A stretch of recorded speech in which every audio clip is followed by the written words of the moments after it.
Alright, welcome to a Friday Reads, where I talk about what I read, what I'm reading, what I hope to get to next. It might be a shorter one than normal just because I have read a lot, but also not a lot because mental health just exploded, and also I was just naturally busy anyways. We're getting ready to go on a trip, so this will also contain a lot of my potential TBR for the next week, because I still have like 10 days left of the month, I think. And I have no idea what I'm realistically going to accomplish. So we're just going to go on a journey with that. And I am going to talk about a show that I watched recently because I really loved it and I would like to discuss it. So we'll see what that makes this video. But starting with what I finished The Mimicking of Known Successes by Malka Older. Easily my favorite thing by her. The beginning was way stronger for me than the end, probably because it fell into the conventions of like cozy murder mystery investigative stuff. And I'm like, but we're not focusing on the things I care about anymore, which is not its fault. That's my fault for wanting it to be something it's not. But this is, I think people have referred to it as Sherlock Holmesian, which kind of makes sense. I mean, we have our two characters, one who is a scholar and one who's a detective, and the detective is very, like, involved in her work. She's very good at deductive. She's maybe a little socially awkward because of this, or at least socially manipulative and very focused. I think a hyper-focused, very smart, intelligent investigator. So kind of like Sherlock Holmes. I wouldn't say it's a one-to-one, but a lot of the tropiness is there, the grumpiness, okay? And then we have the scholar who used to be, I think, her girlfriend, and she's just an inquisitive, curious person. The prologue is the investigator, and then the rest of it is the scholar. And it's kind of sort of a second chance coming back into each other's lives romance adjacent thing with a cozy murder mystery on Jupiter. And yeah, I just really loved watching these two people interact. I'm so excited for all the other novellas that are coming out of this. I think recently it was announced that the sequel's cover is going to be revealed soon. Because this is one of those novella series that I'm down to read. Because it was exactly what I wanted it to be. It didn't overstay its welcome. And I was just incredibly invested in their character dynamics, and I thought the world building was excellently executed. Like, why are we on Jupiter? What happened to Earth? How does life function here? There were so many creative technological solutions to certain things. And now the actual plot, it's what happens to me whenever I watch like TV shows like this or read other books. It's like I wasn't here for the plot. The actual mystery itself did not matter to me, but I do think it did come together in a very tight, meaningful way. And also, I guess, was maybe a little thematically deeper than I'm used to these types of plots ending up. So, very excited for more in the series. I love these two characters. Really, honestly, one of my biggest surprises of the year of how much I liked it, considering investigators, murder mystery type things are really anti-buzzwords for me, even if I really want to love them. And it kind of gave me what I was hoping from, even though I knew the end, where I really just got to see these two characters who care deeply for each other interact and manipulate, I don't know, just really analyze what they mean to each other and how they respond to each other and how they try to predict what the other needs. I really loved that. That's the type of character interaction work that I just, eat up. So yeah, I read that and I listened to it. The audiobook narrator for this was phenomenal. So I immersion read it. I was never not also having the text in front of my eyes, but the audio narrator was really pleasant. So I also recommend that route if you're more of an audiobook person, especially for your novellas. Now, the only other thing I've been reading, I normally am a read multiple books at once type of person, but I have only been reading Speaking Bones. This is my copy right here. I've only been reading it since I finished Mimicking on Friday. So I've been reading it pretty much nonstop the last 4 or 5 days. I still have a fair chunk to go, but I do believe I will finish it fairly soon, in the next 2 days, which is important. You're seeing this on Friday, but I can finally announce, barring any scheduling snafus or anything like that, because that can always happen, but I am starting a new video series on my channel, and it's going to be Science Behind the Magic, but instead of me doing what I used to do 3 years ago, where I take a science concept and make a 5 to 8 minute video explaining it and how it was in a book, I have my playlist down below, and I talked about vampires and dinosaurs, stuff like that, Jurassic Park, could it work? And I discuss what we do now with mammoths. So I used to do stuff like that, but it was really exhausting, and I wasn't really getting what I wanted from it. I couldn't make it what I wanted it to be, and it was frustrating. And then I defended my thesis, and my brain just, has never quite recovered from how much work that was. But then I just had this idea of, I still geek out all the time when authors are obviously so influenced by our world in different ways, whether it's society or technology, science, nature, religion, I don't know, whenever they are inspired and I can see that inspiration and how they twist it, how they maybe lean into it, how they subvert it, I love that. And so I'm going to be doing a Science Behind the Magic author interview series. I don't know how many authors I'll get, but I have my first one lined up, and that's going to be Ken Liu. So I wanted to finish the Dandelion Dynasty before he came on, because sometimes he doesn't care about spoilers, or I think his definition of a spoiler is very different from mine based off other interviews that I've seen. Like, I saw him speak in Boston, and he just, like, read a scene from Speaking Bones and stuff like that. So, you know, it's just for my protection, and I'm terribly excited. I'm really excited. We're going to chat for an hour about his short stories and his novels and his inspiration behind a lot of the cool ideas he plays with. Obviously, I haven't filmed that yet. I get to talk to him this weekend, and hopefully scheduling things work out, and next week I will have that video out for you guys to see. But that's why I've been powering through Dandelion Dynasty, also because I'm really enjoying it. And, I just read a chapter that I might have met a character in this series that I hate more than Kyle Haven from The Live Ship Traders. And if you know me, that's hard. That's hard. Kyle is despicable, but there is a character in this series that truly I never thought I'd see again, and he's back. And, that was a hard chapter. If you've read Speaking Bones, chapter 33 was incredibly difficult for me, and that's what I just read. There are 400 pages left for me, and there's so much to unpack, and I'm impressed with what we're unpacking. I don't know where we're landing. This thought experiment is so impressive to me.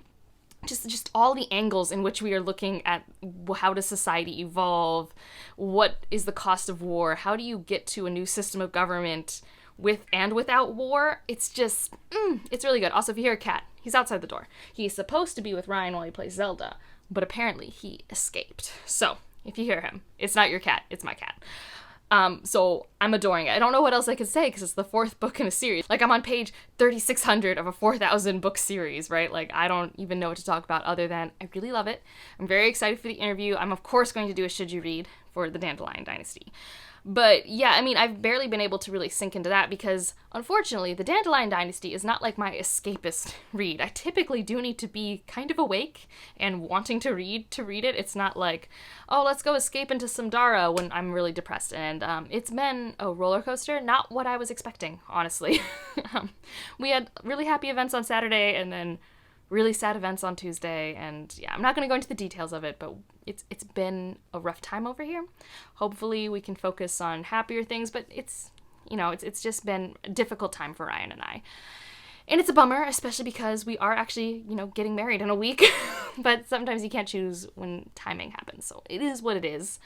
But I'm feeling a bit better now, and part of what has been incredibly helpful for me is I finished season 3, the finale of Ted Lasso, which, if you're new to my channel, I have watched the first 2 seasons of Ted Lasso 2 winters ago, and I loved it. We watched it all at once when none of us had watched it before. This is Mike, Ryan, and I when we lived together, and I mean, I know there's a lot of critique, a lot of valid critique, especially based off your experience. The way I exist with mental health and communication works really well for me in season 2. And also, I just love how much it makes me love an ensemble cast. Like, oh my goodness, I don't have a favorite character. So I don't care who's on screen. I love everyone. I even love the people you're not supposed to love, okay? And I think the really despicable people just aren't on screen a lot because it's about growth. It's about healing. It's about community. It's about valuing your community. And it has really funny lines and an absurd number of musical references. I love it. Like, there are just all of these little things that make it the perfect show for me. Like, right down to, like, Roy Cannaday is just, like, they're talking about perfection in the scene, which, like, is sometimes it gets very navel-gazy in ways that I'm like, whatever, but it never lasts long enough to really bother me. But in this scene where they're discussing perfection, they're discussing what is perfect and what can't be perfect, and Roy goes, The Stranger by Billy Joel, that's a perfect album, and yes it is. Like, there's, like, one song, maybe, and even then, no, those 9 songs, like, that is Vienna, Scenes from an Italian Restaurant, Moving Out, like, The Stranger. It's a great album. The number of musical references are lovely. They all were trying to pick their favorite Julie Andrews moment. Like, these are just not even plot important things, but things that brought me endless joy. We watched 4 episodes at a time to get through season 3, and it was just fun. It was never work. And I have been having an issue this year with TV because a lot of shows don't know the length their episodes need to be or don't know how to pace those episodes so that they make sense. Like, I have no issues watching an hour-long episode. I thought I did because I struggled with Shadow and Bone Season 2. But some of these episodes are an hour and 10 minutes, and I never noticed. I never noticed how long they were because I just loved being there. So that was something that was really great to finish. I'm really excited because The Bear season 2 comes out this week. And I don't know if we'll get to watch all of it before we leave for our wedding, but I'm just so excited because that's another show that's really similar to this, where I love the ensemble and I love the themes of recovery and community and growth, and I just love those things. Like, Ted Lasso, I think, is funnier than The Bear, but they're the only two things that scratch this specific itch for me. So if you have watched both of those things and kind of know what that nebulous quality is and have other recommendations, feel free to leave those down below. Now getting into what am I reading for the rest of this month, because I think I'm kind of going off TBR, or I do have some, like, I think I can get one more read in that I need to get in for my TBR. Like, I have 2 obligation reads that I haven't done. Warbreaker just isn't happening. There is the live show for that happening this weekend on Saturday. I will be there. I've read Warbreaker 3 or 4 times. I can discuss Warbreaker. That reread's just not. It's just not happening. There was a time earlier this week where I planned out how many hours a day I would have to read to get everything I wanted done read. And then the mental health happened, and it's just like, no, it's not happening. I'm just gonna read Speak and Bones when I want to read, and that's what I've been doing. So that leaves, I need to have Dark Age and Chaos Vector, which are very different space opera sci-fi things. And I know one's way slower than the other. And I feel like I just need to start on Dark Age, and I have the audiobook for Dark Age, which I think will help, because I'm also working on a blanket.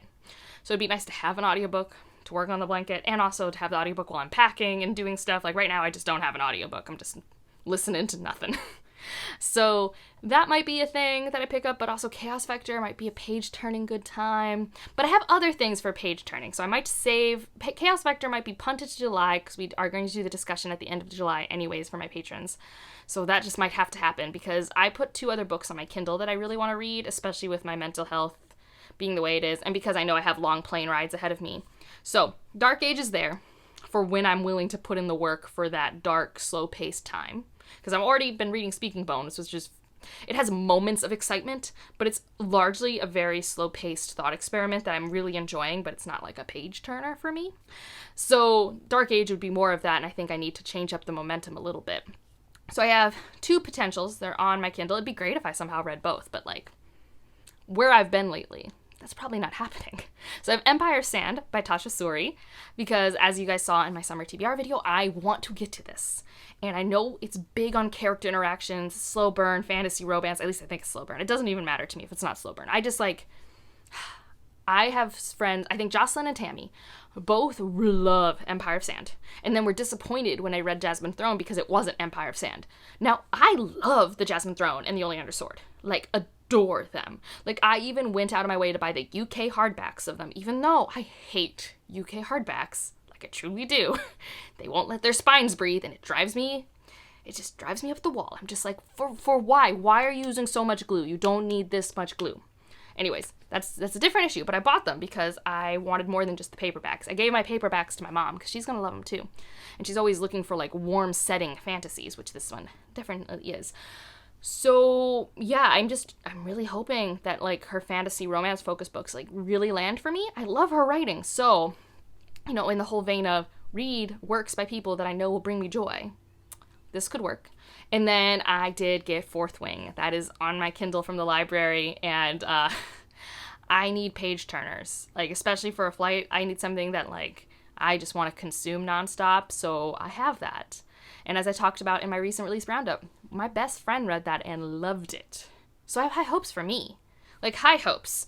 Like, I know there's plenty to critique, and I'm going to totally understand why it won't work for some people, but I am desperately hoping it works for me. But if it doesn't, like, I think Empire of Sand for sure will. So that's where I'm currently at on a tentative end-of-the-month pseudo-vacation wedding TBR. Like, I'm not truly planning to read a lot while I'm in Colombia.